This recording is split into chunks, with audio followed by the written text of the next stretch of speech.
Hi. Now let's talk about your CELPIP speaking scoring performance standard.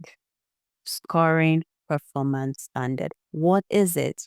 I am sure you're already very familiar with this because you've probably done the writing and you've watched the writing scoring performance standard.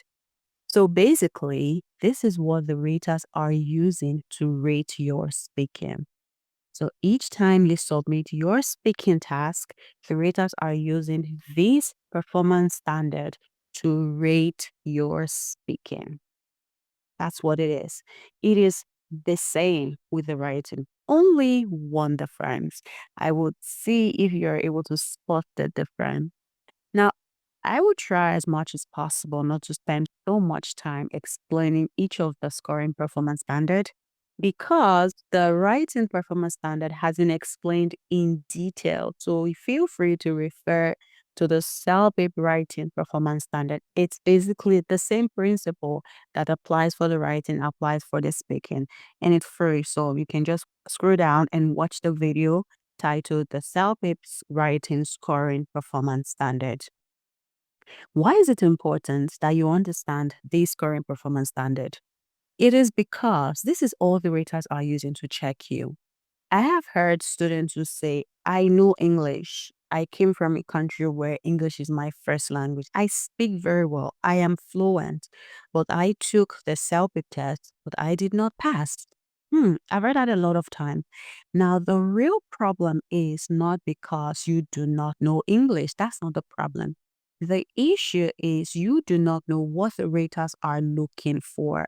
And unless you know what the raters are looking for, how would you give it to them? It's not even possible. So it's very important that this is your first step. That's what I always do.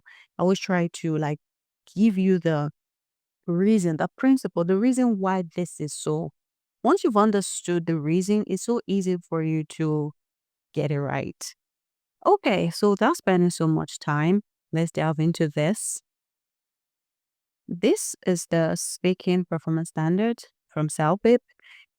Yes, as you can see, it's from CELPIP, and it's divided into four categories, and they are content and coherence, vocabulary, listenability, and task fulfillment. And each of these categories are divided into four factors. Now, you look at this. If you have watched the writing performance standard, can you tell what's the difference between the speaking and the writing? There is just one difference. Can you tell? You can pause the video and think to just test your memory. You are absolutely correct. Number three, listenability is the difference. In writing, this is readability. So again, I will not go in so much detail in this video. Feel free to refer to the writing performance standard. Now let's start with the first category, which is content and coherence. There are four factors that the raters are checking. The first is number of ideas. Now, when test takers hear the word number of ideas, they often ask or they often wonder, how many ideas should I have? Well, there's really no direct answer to this question because the raters are not really counting how many ideas are in your response. They are only checking if your ideas are different. So, for example, if I have three advice to give to my friend in speaking part one or in speaking part seven, I have three reasons to support the option I chose. I would make sure that my three reasons are different, clearly different. They should not be similar. There should be no similarities. If they are similar, the raters will group them together as one, just like in your writing. So if you are given two reasons, make sure they are different. Three ideas, make sure they are different. So the raters will merge them together. The second is the quality of ideas. Basically, this means that your ideas is not so cliche. Let's put it that way. I think one of the best way I teach this part is to use an example. So the other day in class, there was a speaking question that said, your friend is traveling abroad for the first time or is moving abroad. Give your friend advice on what he should do before, during, and after the trip. So a student said, um, I have a few advice for you. Before you travel that morning, make sure you take a shower so that you're refreshed and relaxed. And everyone in the class agreed that that wasn't a quality idea. What do you mean take a shower? That's like common sense. That's common knowledge. Like everyone knows that. I don't think I'll be calling my friend and on the morning of his flight and like, hey, have you taken a shower? Remember to take a shower. No, that's common knowledge and that's common sense. So it's so cliche. So when we say quality of ideas, think about something substantial, like something good, something reasonable. And then another student gave an example. He said, I could say something like, okay, since this is your first time traveling abroad, you might not have experience on how to pack your bags. I have a few tips that can help you. If you're carrying some food items, of course, non perishable food items, pull them in one section of your bag so they are not mixed up with your clothes just in case any spillage happens. She also says something like, make sure your documents are all handy. I know we don't want to have a lot of things in hand. So we try to put so many things in our bags. But make sure your passport, your boarding pass, and other things are all handy because you have to be showing them at different points until you get into the airplane. So keep them in your purse. And we all agree that that was a quality idea. Like that was better than telling someone, make sure you take a shower, make sure you eat breakfast. It's okay sometimes, but yeah, I'm sure you know what I mean.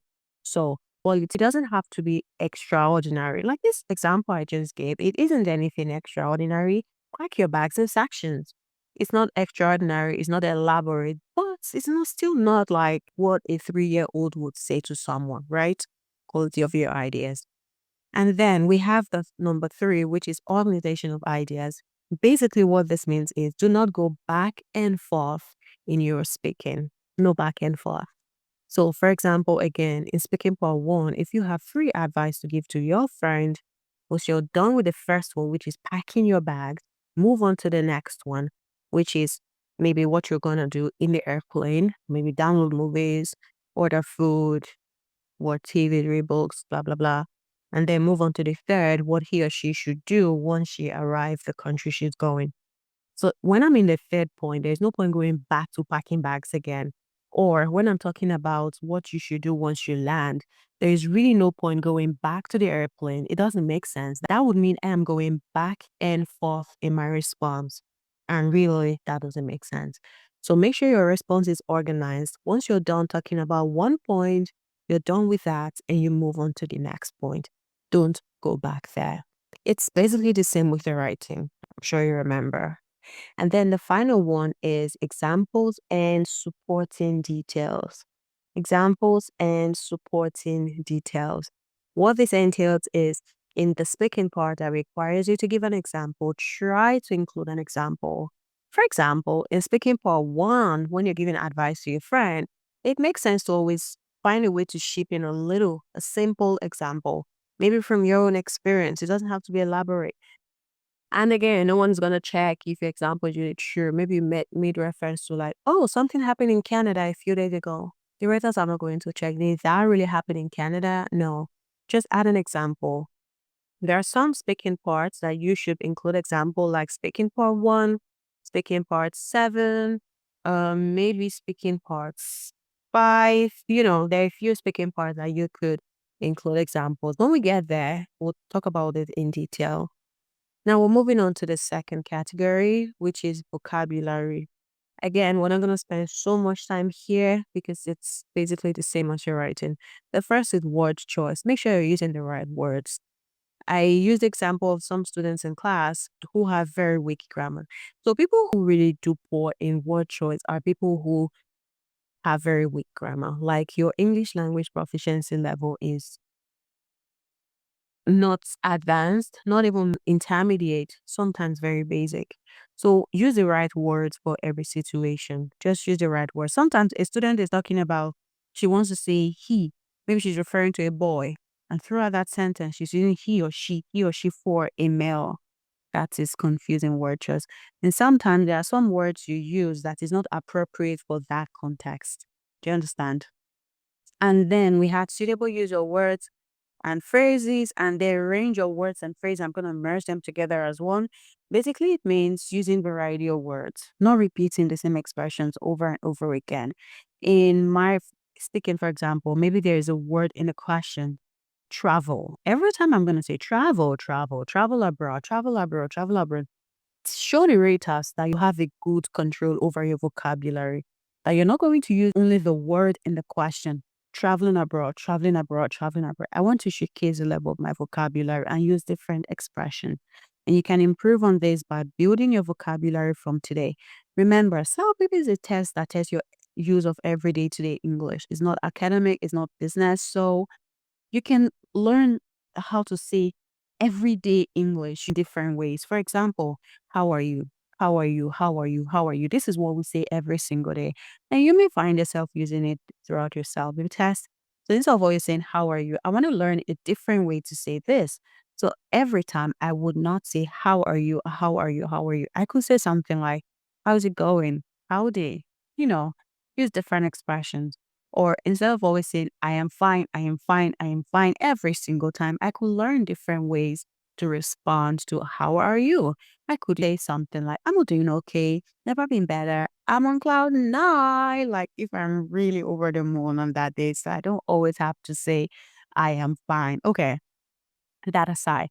So what I'm trying to say is you don't have to start studying the dictionary to know big words. Actually, I do not even encourage my students to use unfamiliar words. Use simple words, showcase your vocabulary. So even in simple everyday today English, there are different ways you can say the same thing. So basically that is it. Not just words, but also phrases. Use different phrases. And then the last is precision and accuracy. I think this part here, I always tell my son that is one very important factor. It is true that every single one of these factors all carries equal mark. There is no one that's more important than the others. But do you know that if you get one wrong, it has a ripple effect? There are some of these factors that if you just get them wrong, you're losing multiple points. For example, let's say I am supposed to speak for 90 seconds, but then I spoke for 60 seconds. There was a 30 seconds extra. Now, because I lose point on length, I'm also going to lose points on completeness because it's obvious that I have not completed the task. Do you understand? It has a ripple effect. The fact I could not speak for that long, from the experience of my students in class, many times it meant that they haven't completed the task. Same goes with base precision. So precision means being precise. Like don't give a vague response. For example, hi Jenny, I heard you're traveling abroad. There are a few things you can do. Well, pack your bags properly before you leave the house. Pack your bags properly. That works. I did give an advice, right? But I am not precise. Because anybody could just say pack your bags properly. When you say properly, what do you mean? I could be more precise. I could say something like there are a few things that could make your trip fun and enjoyable. For example, packing your bags properly. Then you start being precise. You can say something like, I know you're going to be traveling with a lot of liquids, dried food, your clothes, and stuff like that. It would make sense if you can pack them in sections. You see, I just became precise. Like I gave more specific detail. It is better than just saying, pack your bags properly. Now, let's bring it to the ripple effect thing I talked about. Just saying packing your bags properly, that's my one advice, okay? And then I move on to the second. Secondly, you should find movies to watch while you're traveling, okay? Thirdly, I've given three advice. Imagine how many seconds I have spent, not up to, let's say, 30 seconds, right? Now, if I do my speaking task like that, I'm going to be losing point on the left because I will not be able to speak for the length of time. I will lose point under completeness because I will not fully achieve the task. I will lose point under quality or let's say number of ideas or even supporting details. You see, just by not getting this right. Because I have a few advice that could work. First of all, pack your bags properly. Secondly, get some movies that you could watch on your airplane. Can you count how many seconds is that and how many words that is? Now let's flip it. I have a few advice that could work. First of all, pack your bags properly.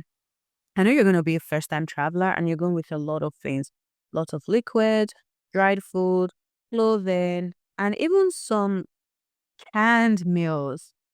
So if you don't pack your bags in sections, you might have trouble, maybe travel hazard. So I would advise that you do this, put this here, arrange this here, why not giving too many detail, right? So you can have the time to do all that part of that. But can you see how long I spoke? How precise I was? How much supporting details? Remember this one? Supporting details I have given. So that is why this precision is very important. So it basically just means, again, not giving a vague response. Give detail. Be precise. Be precise rather than saying there are two boys. When in the picture in front of me, there are like six boys. How would the person know which boys you're talking about? Because I can see two boys wearing yellow t-shirts and a red baseball hat. Shoot, whoever I'm talking to, even though there are like six boys, know exactly which boy I am talking about. Okay, let's move on to the third, which is listenability. I did say I'm not going to be explaining so much in this video, but here I am explaining. I love teaching. Okay, number 3 is listenability. The first is reading, pronunciation, intonation. So what this means basically is how you sound. Rhythm, adding music to your speaking. Pronunciation, pronouncing each words correctly. Intonation, rise and fall in speech. These are all very important. But I always tell my student that if you have your test in a few weeks, maybe 3 weeks or 2 weeks, and you're not really doing well in all these three areas, there's hardly so much you can do to prepare. That is why from the first day you decided to prepare for CELPIP, know the basics, know the things that you would need later on so you can start building. You can start improving in your pronunciation. You can start pronouncing words right. You can start intonating, stressing the right words. But sometimes stressing the wrong words can just make the readers think of a different thing entirely. For example, maybe you said address. Show me how to get to this address, right? Address. Can you please show me how to get to this address? And I say, can you please show me how to get to this address? What I just said now doesn't make sense anymore. Address, address. Those are two words that are correct in English, but they mean different things because one is a verb, one is a noun. And because I stress the wrong syllable, it just makes my sentence to not make sense anymore. So that is where intonation really come into place. But you can improve. There are websites where you can learn word stress intonation, like the BBC English. This is not an advert. The BBC English, you can, watch videos to learn word stress gradually if you have a lot of time to prepare for your exams. Now, a lot of people worry about pronunciation. If I have a little bit of pronunciation trouble, does that mean I'm going to fail CELPIP? No. So long as your pronunciation does not interfere with the person understanding you, then you're good. But if your pronunciation makes your speaking unclear and the person listening to you cannot understand what you're saying, that's when it affects your score. A student asked me if having an accent can affect your score. Again, having an accent, it's a natural part of life. In fact, 90% of the people sitting for these exams all have an accent. That's the truth. As long as you're not a native speaker, you have some kind of accent. So having an accent doesn't interfere, again, with having a high score. Unless your accent interfere with somebody being able to understand what you're saying. If your accent makes it difficult for somebody to understand what you're saying, then it's going to impact your score. Then a student asked, so you're saying if I have an accent, I am good to go. I live in a place where people say bread as bled. Like when they want to say bread, they say bled. Or when they want to say road, they say load. Like literally, they pronounce R for L and L for R. And then it said, are you saying it's not going to interfere with my speaking score? I'm sure you know the answers already. That is not an accent. That is not an accent problem. That is a bigger problem. That is a bigger problem. I don't know how you're going to convince the raters listening to your speaking that I did said load, but I actually meant road. I leave you to figure that out on your own. Okay. Now, the next is pauses, interjections, and self corrections. These are all natural part of speaking English again. When we speak English every single time, we are pausing. Like I just paused. I just paused again. It's a natural part of English. But when I am pausing in the middle of, does that make sense? You're getting probably upset with me right now. You're like, what is wrong with this weirdo? Okay, yeah, so pausing is a natural part of speaking when it's natural, like when it's natural. But when you're pausing after every sentence or in the middle of sentence because you're thinking of what next to say, then that's where it becomes a problem. Like what I just did, right?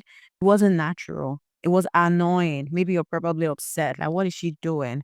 That's annoying. So when the pause becomes too frequent and in the middle of sentences and after every word, it becomes a problem. So please take note of that. Usually this happens when students are trying to figure out what next to say. Like they don't know what else to say or they're not fluent. So they, are pausing to gather their thoughts. So it has to do more of like a fluency problem, ideas problem than your actual speaking. And then we have interjections. Interjections is what we call fillers. They are sounds or phrases that we use to fill a pause. So for example, like when I'm thinking of you know, I just use some fillers.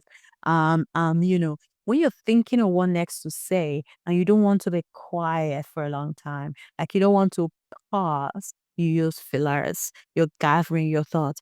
You're thinking of what to say with our fillers. Again, it's a natural part of speaking English. If you live among native speakers of English, you see they use a lot of fillers. However, when it becomes too often and too frequent, it becomes a problem. It's annoying. You will find it annoying to listen to someone who always uses fillers. So try to avoid it as much as possible. I'm not saying use zero fillers. No, it's part of English, but it shouldn't be too often and too frequent and too long. And then we have self-correction. Yes, if you make a mistake, correct yourself and move on. Simply put, if you're not able to correct yourself, ignore it. It's not a big deal. But don't correct yourself too often. I'm sorry. I'm sorry. Actually, I hear people say I'm sorry to correct themselves a lot of time. It's not necessary. It's not necessary. Keep quiet, gather your thoughts, move on. Correct yourself. Maybe you said something like, using fillers is very okay. I mean, using fillers is okay if I just corrected myself. I just corrected myself. Correct yourself and move on. It doesn't have to be a problem. But when you're always correcting yourself, sorry, excuse me. No, no, no, that's not what I meant. It becomes annoying.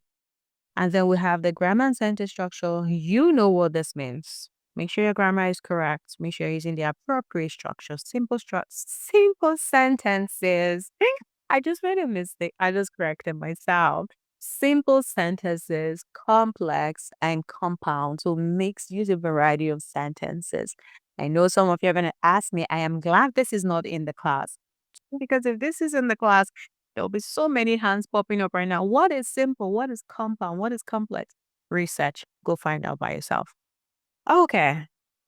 And then we have the final part, category, which is task fulfillment. Basically is, did you fulfill the task? I think I've not been explaining each of the categories before running to the factors. Okay, I'll do that at the end of the video. So task fulfillment basically is, did you fulfill the task? Did you do everything the question asked you to do? The first factor is relevance. Relevance basically means not including irrelevant detail. Only answer the question, giving details that relate to the question. So every time ask yourself, am I answering the question? Am I answering the question?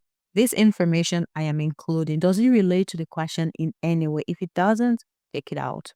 And then we have completeness, just like in your writing. Basically, it means, I've been saying basically too many times today. Okay, I'll try not to use basically before the end of this video. Okay, completeness. Completeness simply means completing the task. So for example, if the question says, your friend is, what was our question again? traveling abroad or moving abroad for the first time, give him advice on what he should do before, during, and after the trip. And I decide to only give advice on what he should do before and during. What happens to after? I'm going to lose point on the completeness. Or give some advice to your friend who is starting work today. Some advice, and I decide to give only one advice. I didn't really complete the task. So completeness means answering every part of the question. Or in your speaking part two, where you're usually asked to do two or three things. Again, you did one or two, you ignore the third one, you're losing your precious marks on that completeness. And then we have tone, just like in your writing. Basically, it refers to what, oh, basically, again, shoot, I owe you one. Okay. It means you're using the right tone, with the right tone for the appropriate social context. So if I am talking to my friend, I'll be casual, like in speaking part one. When I'm talking to my friend, my family member, my roommate, my coworker, I'll use casual expressions, right? But in part seven, I wouldn't be that casual. Or in part five, no, yes, part five, that requires me to talk to somebody. Depends on who I am talking to. If I'm talking to my boss, remember, even though he's my boss, I'm not going to be saying, "Hi, Mr. David. Hi, Mr. Marshall." I would use their first name, just like we learned in your writing. "Hi, Marshall. Hi, David." If I'm talking to my sister, "Hi, Jenny. Hi, Runa." Tone basically, oh, basically, shoot, I owe you too. Okay. So means using the right expression for the appropriate social context. Okay, one more thing you need to remember about tone, and this is very important. No self-help question will ever ask you to express anger, rage, or be rude to someone. So even if you're writing an email of complaint, please be very polite at every time. Common sense is what's gonna help you. Just be polite and respectful. Some students will say something like, "You better come fix this now, or else." Mm-mm. That is inappropriate. Try to keep a low tone, be respectful at every time, even if you are making a complaint. And the final one is length. Length means, no, basically, I got you this time. Length means speaking for the length of time. Most of the speaking task requires you to speak for 60 to 90 seconds. Actually, all 60 seconds. Only two tasks requires you to speak for 90 seconds, and they are 1 and 7. Every other speaking task, you're going to be speaking for 60 seconds. So length means speaking for the length of time. So if the task requires you to speak for 60 seconds, speak for 60 seconds. I know you're probably wondering now, how do I know? When I have a timer in front of me? Yes, there will be a timer right in front of you, a recording bar that lets you know how much time you have left. So in your speaking part two, for example, let's say you have 3 tasks, but you've only done 2, and you realize that your recording bar is almost getting to the end. Quickly transition. Anyways, that was really fun, and I had a great time. Quickly transition and make sure you fulfill the task. Whatever you say after your recording bar disappears from the screen will not be recorded. You will always hear, "Time is up." The moment you hear "time is up," whatever you say will not be recorded. So if your time is exhausted at the end of your speaking, like you're obviously concluded, you are the conclusion, and then you time out, that is okay. But if you are still answering the question, like you haven't even fulfilled all the tasks and then you time out, you're going to lose points on their length and, of course, task fulfillment. Also, if you stop speaking at 50 seconds when you have to speak for 60 seconds, you're also still going to lose point under length. So try to speak for the length of time. Let's assume I'm talking and I realize I'm running out of ideas. All my ideas are almost exhausted, but I still have a little time. That's when I need to start thinking spontaneously and add a little bit of flash, a little bit of supporting details to my existing point so I don't lose my valuable point on the left. So I didn't say that. I did not. Okay, so this is a simple overview of the scoring performance standard. Like, it sounds like a lot right now, but the more you practice it, the more you become so familiar with it, and you even realize, oh, I think I got this right. I got this right. Some of my students are their own raters. Like they just use this current performance standard to mark their work, to check which ones did I get right. Of course, you cannot be accurate like with your CLB. Don't even do that. A lot of work goes into giving you your CLB, this, CLB, that, or all of that. Don't even try to do that. But try to rate yourself. Check which ones did I get right, which ones did I not get right. And the next time you're practicing again, check, have I improved? Did I get this right this time? And if you ever forget, you can find this on the CELPIP website. It's just there. Of course, you have to purchase it in the CELPIP website. If you're in the class, don't worry about it. Okay, so this is a brief overview of the scoring performance standard. Again, content and coherence is basically about the content of what you say, your content, just speaking. The second has to do with your words, your vocabulary. The third has to do with how easy it is for somebody to understand what you're saying. That's listenability. Can somebody understand you, or the person has to replay your recording like 4, 5, 6 times before they're able to understand, get the point of what you're saying? Are you fluent enough? Are you able to pronounce words correctly? Are you able to express yourself the way you should? That is listenability. And task fulfillment. Did you fulfill the task? So try as much as possible to get as many marks as you can.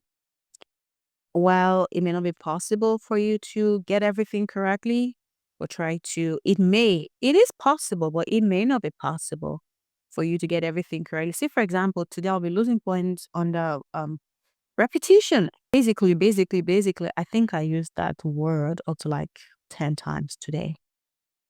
I find myself using basically too much these days. Now I'm going to be very conscious about it and not use it too often again. I promise you. But again, I owe you 3. Ask me for it. Okay, now let's move on to your speaking task 1. Are you excited? I am.